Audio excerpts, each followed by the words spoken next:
How's it going, everybody? My name is Liam and welcome back to the Liam's Plants channel. So the plant in front of us today is the Pothos Marble Queen. Now the Pothos is a very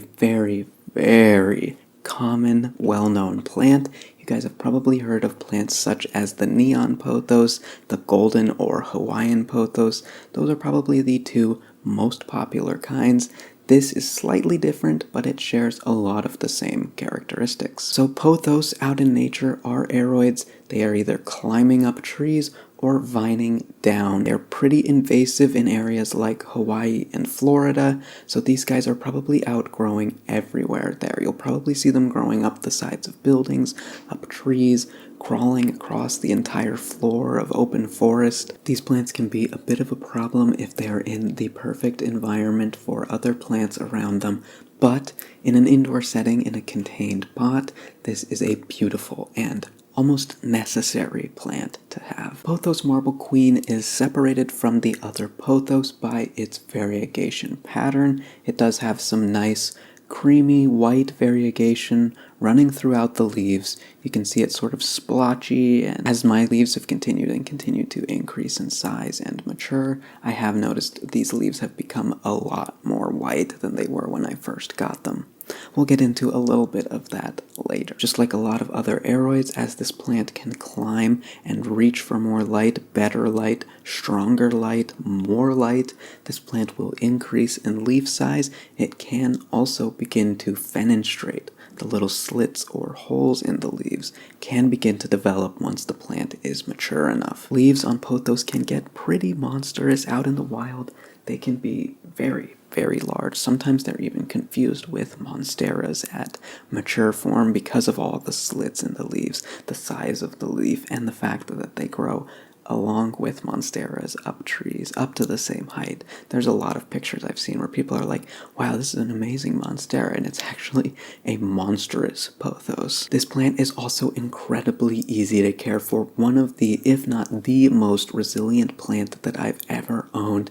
Once we get into the journey of this guy, you'll really understand that. This guy does live indoors. It does receive about 2 to 3 hours of sunlight through the windows in the afternoons. It's over by the rest of my variegated aroids, over by my computer directly across the room from where we are now. So I received this plant as an unrooted cutting in, I would say it was probably early April. I ordered it online with another plant. I don't remember the other plant. The same seller was selling a pack of 3 unrooted cuttings of the Marble Queen. I had high hopes. I had never propagated anything and I had zero knowledge on what to do with these cuttings, but I figured we'd sort of get there as we got there. Maybe not the best plan, but it somehow worked out for me in the long run. But when I received these cuttings, I didn't take any pictures of them. This was very early on in my plant journey. I didn't even know about water propagation. So guess what I did? I took those 3 cuttings and placed them directly into soil, and not some super airy perlite filled soil that would be great for rooting cuttings. This was just placed into dense, thick soil, like soil you'd just buy in a bag. So I had all 3 stems in the soil. They were just on the windowsill doing their thing. I was hoping that they would root and grow, and I don't think I even had plans to put them on a moss pole at this point. What happened within the first couple weeks is one of my vines started completely rotting. Oh my god, I was so sad. I was like, I do not know what I got into. I do not know anything about propagation. I do not know anything about plants. This was a very big mental setback for me to watch this thing die. But luckily, the 2 other vines were able to survive. I did end up getting them out of that soil mix pretty quickly. And by May 4th, when I'm showing you guys this picture here, I had replanted this guy into a fresh pot, just those 2 vines, and it had been attached to the moss pole. Well, I attached it to the moss pole with hopes of it growing up the moss pole. The plant was still very small at this time. I think it had maybe put out 1 leaf since it had been planted originally, so it was still probably not in any... Let me simplify this. I probably should not have unpotted it and potted it the amount of times that I have in its journey, but But planting for me is all about experimenting and learning. For me, giving plants their best conditions is what gives me a lot of joy. So I wanted this guy to thrive and be in ideal conditions. So I watched as the plant quickly began to attach to the moss pole. It was in a better, fluffier mix, nothing like it's in right now, but it was in probably about 50% perlite, 50% potting soil. So it was getting a little bit of aeration. So that was 5 months ago, and I have not taken any other pictures. Sadly, I wish I had. I'm going to start getting better now at taking more progress pictures. But 5 months since that photo, we are looking at this guy right in front of me. He has grown really quickly, at least quickly in my terms.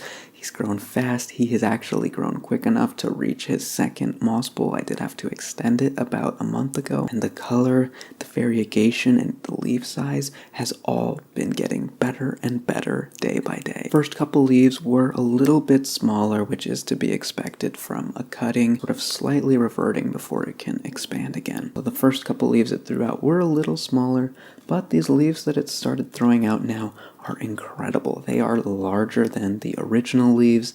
They are more variegated. There is large amounts of white on every one of these leaves, and I love the splotched pattern that it's started to create with the variegation. Over the past couple weeks, I've been slowly trying to get as many of my aeroids into the perfect substrate as possible.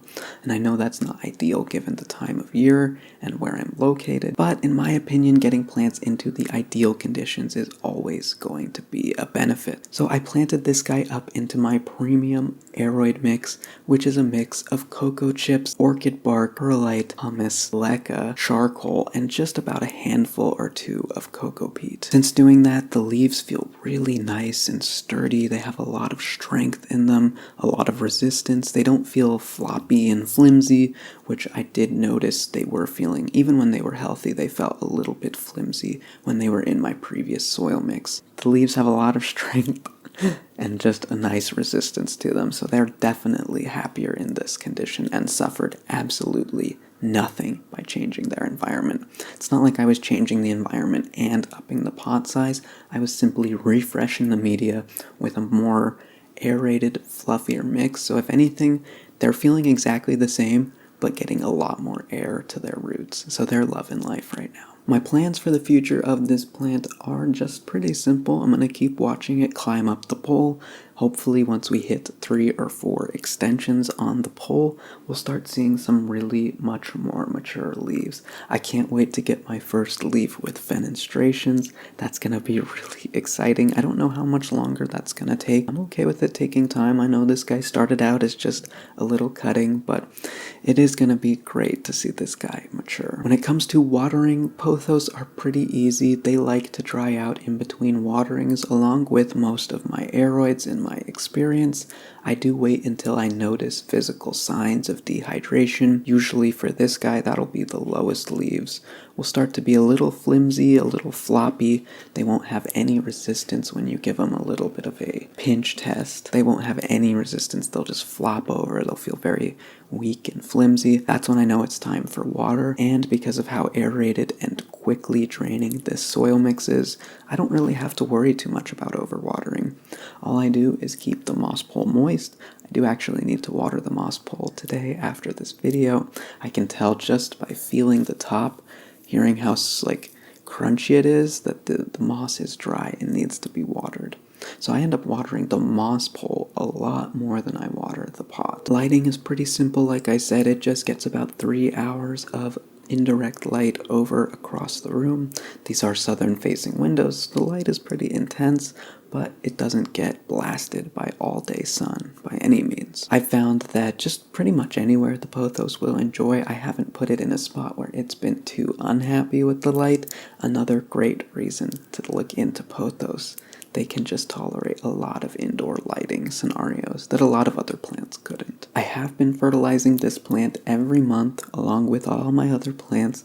As long as they are continuing to grow, showing signs of growth, then I'm going to keep fertilizing it. However, I'm thinking this will most likely be the last month of fertilizing for all my plants as it's getting cold and I can physically notice them slowing down a bit. But I think that does it for this plant spotlight. I think that's about it. I don't have too many pictures, so it's not a whole long journey. But moving forward, this guy will have a pretty incredible journey.